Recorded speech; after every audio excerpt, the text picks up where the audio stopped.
শাসনগরে হ্যাঁ হ্যাঁ কষ্ট বেশি, লাভবান আছে, লাভবান হচ্ছেন না? নইলে করতাম না। পরে হ্যাঁ হ্যাঁ আবার ইচ্ছা দুলি যাবে ফুরি যাবে, আচ্ছা আচ্ছা আবার ইচ্ছা রুচি মান দিছে না, ফুক লাগে তাইলে হ্যাঁ বাড়িও বেশ হয়, হ্যাঁ হ্যাঁ। ফাতার পরে ফুরি যায় আর ফুক লাগে। প্রিয় দর্শক, এগ্রিকালচার রিভিউর পক্ষ থেকে আন্তরিক শুভেচ্ছা জানিয়ে শুরু করছি আজকের নতুন ভিডিও। আমি এখন এসেছি একটি আখের জমিতে, আর আপনাদেরকে আখ চাষ সম্পর্কে বিস্তারিত কিছু জানানোর চেষ্টা করব একজন আখ চাষি ভাইয়ের সঙ্গে কথা বলে। এই আখটা কি আপনাদের কোনো কোম্পানি করাইছে? কোম্পানি এটা জড়িত আছে তো। কি কোম্পানি সেটা? এটা সরকারি কোম্পানিও না, সরকারি মানে কৃষি অফিস না, কৃষি অফিস নয়। আচ্ছা, এটারা উন্নয়ন অফিসত তো নেই, আর সরকারি ভাবে কিছু খরচ দেয়, মানে এই আখ চাষ করার জন্য। আচ্ছা আচ্ছা, উন্নয়ন অফিস মানে সরকারি উন্নয়ন অফিস, সরকারি উন্নয়ন অফিসত আর কিছু 20 টাকা দেয়, আর কিছু 60 টাকা দেয়। মানে কৃষি উন্নয়ন অফিস যেটা, সেটা কৃষি অফিসও আছে অল্প, কৃষি অফিসে কম, তারা বেশি। আচ্ছা আচ্ছা, তো এখানে কি জাতের আখ রোপণ করছেন? ওনারা কি জাত দিছে?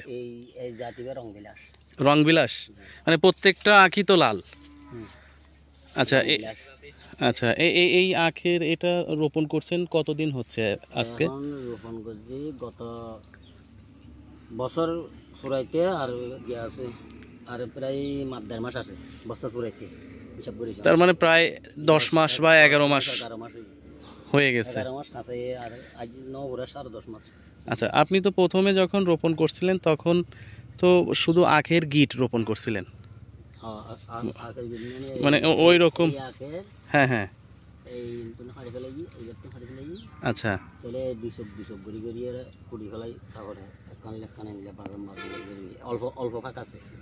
আচ্ছা।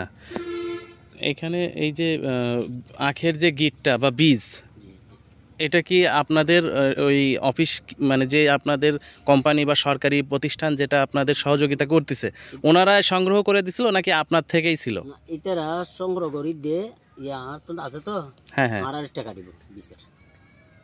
আচ্ছা আচ্ছা, যদি আর তো না থাকে, হ্যাঁ হ্যাঁ, এই আখ কিনে আনি দিই। মানে ওনাদের আসলে মানে লাভটা কি আপনাকে চাষ করায়? লাভ, এটার লাভ কিছু লাভ নয়, এটার লাভ কি করবে নেই, এটার লাভ হইয়ে দেয় এই শাসনগরে হ্যাঁ হ্যাঁ, কষ্ট বেশি। আচ্ছা, শাসজাত নগরে ইটারা কিছু সরকারে কি করছে দে, একজনের কিছু অনুদান দিচ্ছে, অনুদান দি একজনে গড়াইব, সরকারি চাষ বেশি। এখন ইতারা খাইতে না ভাই, একজনে চাষ করিব 10 জনে খাইব। ইবা হইল সরকারের কি একটা প্রকল্প। হ্যাঁ, প্রকল্প মানে এই সরকার দেশের জনগণে খাইবে দিব, খাদ্য বাইরে। মানে একটা জিনিস কি যে আমাদের মানে আমরা ছোট সময় দেখছি বা আপনারা হয়তো আগে দেখছেন যে প্রচুর পরিমাণে আখের চাষ হতো বাংলাদেশেই। তো বর্তমান সময়ে দেখা যাচ্ছে যে এই আখের চাষটা করতে গেলে প্রায় 1-1.5 বছর জমিতে থেকে যায়। এই 1-1.5 বছরে অনেক সময় চাষ করার পরে যে খরচটা হয় সেই খরচটা অনেক সময় আসে না, যার জন্য কৃষক কি করতেছে, এই আখের চাষের প্রতি একটা অনীহা তৈরি হয়ে গেছে। এই অনীহা তৈরি হওয়ার কারণে এই যে চাষটা, এই চাষটা আস্তে আস্তে বিলুপ্ত হয়ে যাচ্ছে, মানে করতেছে না। কিন্তু আমাদের তো আসলে চিনি আমরা যে খাই সেটা হচ্ছে আখের রস থেকে পর্যাপ্ত পরিমাণে পাই। তো সেই জায়গাটা আমাদের ধরে রাখতে হলে এই চাষটা করতে হবে। এই চাষটা করার জন্য সরকার চাচ্ছে যে কৃষকদেরকে একটু উদ্বুদ্ধ করে, তাদেরকে একটু অনুদান সহযোগিতা করে, যাতে করে আমরা এই চাষটাকে কিভাবে আরও একটু বৃদ্ধি করতে পারি, আমাদের বাংলাদেশে যে চিনির চাহিদা আছে সেই চাহিদাটা আমরা পূরণ করতে পারি, পাশাপাশি অন্য অনেক চাহিদা আছে সেগুলো পূরণ করতে পারি। আমার মনে হয় এই কারণেই সরকার আপনাদের এটা করানোর চিন্তা করতেছেন। তো এই 2 ফলটত জি জি, বীজ নিজে আসছিল, আমি বীজ নিজের ক্ষেত্রে তুলে লাগাই ফেলাই, আর 20 টাকা দিয়ে এই এক ফলটে 5,000 টাকা করে, 2 ফলটে 10,000 টাকা, 20 টাকা দিয়েছে। আচ্ছা, বীজের টাকা দিছে। আর কি কি দেয়, আর কি কি দেয় ওনারা? সার দিয়ে। আচ্ছা, সার মানে এটা যেদিন লাগে দিন দেয়, বা 3 ভাগর 1 ভাগ দিয়ে 2 ভাগ আর নিজে খরচ করি। আচ্ছা, মানে কিছুটা ওনারা আপনাদের সহযোগিতা করে, মানে সব না করলেও যতটুকু করে অতটুকু তো কম না। এটা কিছু ফাইদেই তো আর তো আগ্রহ লাগে না, সেটাই ইচ্ছা নয়। এই যে আখের চাষের সঙ্গে আপনি জড়িত কত বছর ধরে? প্রায় 7 বছর। 7 বছর। আচ্ছা আচ্ছা। তো এই যে 7 বছর ধরে আপনার আখের সাথে জড়িত, 7 বছর ধরেই তো কম করেন বেশি করেন পর্যায়ক্রমে করতেছেন, তাতে করে কি মনে হচ্ছে যে খরচ খরচা মিলায়ে সরকার যা ঘাটতি দিচ্ছে সেগুলো সব কিছু মিলায়ে আপনি কি মোটামুটি একটু লাভবান হচ্ছেন নাকি? লাভবান আছে। লাভবান হচ্ছেন না? নইলে করতেন না। না সেটাই। একখানি জি। সুস্থ হয়ে থাকে বাতাসলিতে ব্যাং গুনার যাবে অনহমান হ্যাঁ। বলে ব্যাকটিও না হয়। আচ্ছা আচ্ছা। ওই বাতাসে পড়িব বলে পড়ে যাবে বলে আবার কেরোসিন আনি দিয়ে। এখন এই যে রশিটা বাঁধতেছেন এটা কি বাতাসে যাতে না পড়ে যায় এর জন্য? ইন বাঁধানোর পরে হ্যাঁ হ্যাঁ। আবার ইচ্ছা ডুবে যাবে পড়ে যাবে। আচ্ছা আচ্ছা। আবার কেরোসিন আনি দিছ না ফুটতে কোনা কোনা। আচ্ছা এখন তো মোটামুটি ভালো লম্বা হয়েছে আখ, না আরো এটা কি আরো লম্বা হবে? আরো বহুত ওই বাঁশের ফোন ফোন যাইব। আচ্ছা আচ্ছা। তো তো অনেক লম্বা হয় এই জাতটা। এই জাতটা কি এই জাতটা কি এর আগে করছেন কখনো? এই জাতের আখ আগে চাষ করছিলেন না এবারই প্রথম? এই জাতের এখন 5-6 বছর একই জাত। একই জাত করে। আচ্ছা আচ্ছা। এখন আমি এই যে বিভিন্ন সময় দেখি যে আখের নিচে যে আপনার এই যে পাতাগুলো রয়েছে এগুলো ভেঙে দিচ্ছেন, এই পাতাগুলো ভেঙে দেওয়ার কারণটা কি? এটা ফুক লাগে তাইলে হ্যাঁ বাড়ি বেশ হয়। হ্যাঁ হ্যাঁ। পাতার বড় পড়ে যায় আর এর ফুক লাগে বেশি। পাতা যত ভেঙে দিবেন তত পোকা মুক্ত রাখতে পারবেন। পরিষ্কার থাকলে পোকার আক্রমণটা কম হবে। আচ্ছা এছাড়া কি আখের আর কোনো সমস্যা আপনি চোখে পড়ছে পোকা ছাড়া?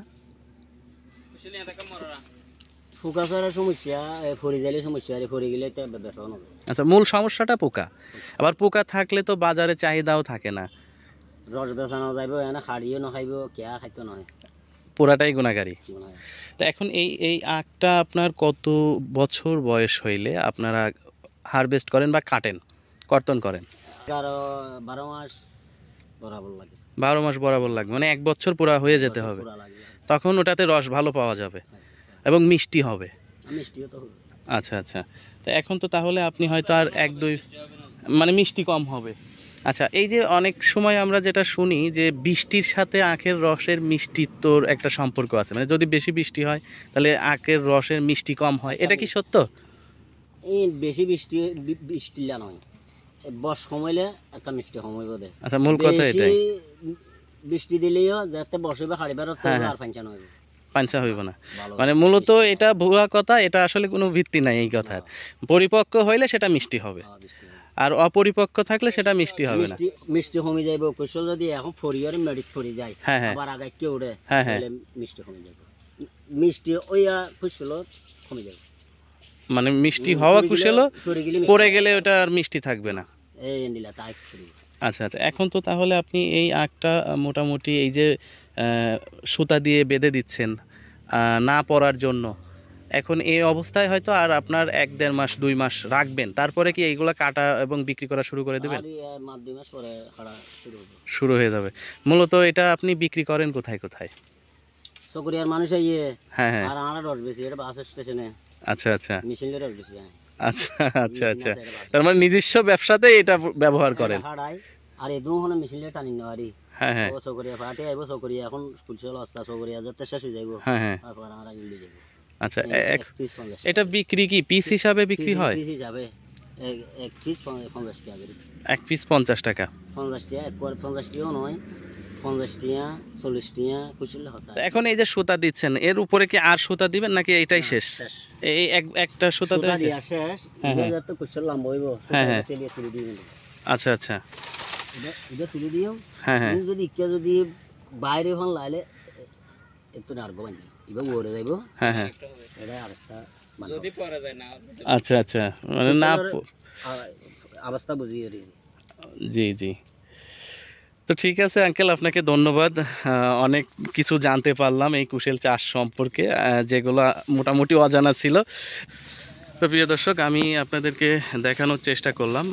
আর এখানে যে কুশেল বা আখ চাষ করছেন ওই আঙ্কেলের সঙ্গে কথা বলে কিছু তথ্য জানার চেষ্টা করলাম এবং আপনাদেরকে জানানোর চেষ্টা করলাম। আশা করি এই কুশেলের চাষ সম্পর্কে আপনারা কিছু তথ্য জানতে পারলেন এবং কি অবস্থা এই জমিটি আছে সেই সম্পর্কেও আপনারা দেখতে পারলেন। যদি আমার ভিডিওটি ভালো লেগে থাকে তাহলে লাইক, কমেন্ট, শেয়ার এবং সাবস্ক্রাইব করে পাশেই থাকবেন। ভালো থাকবেন, সুস্থ থাকবেন। দেখা হবে নতুন কোনো ভিডিওতে, নতুন কোনো ফসল এবং নতুন কোনো জায়গাতে। আসসালামু আলাইকুম।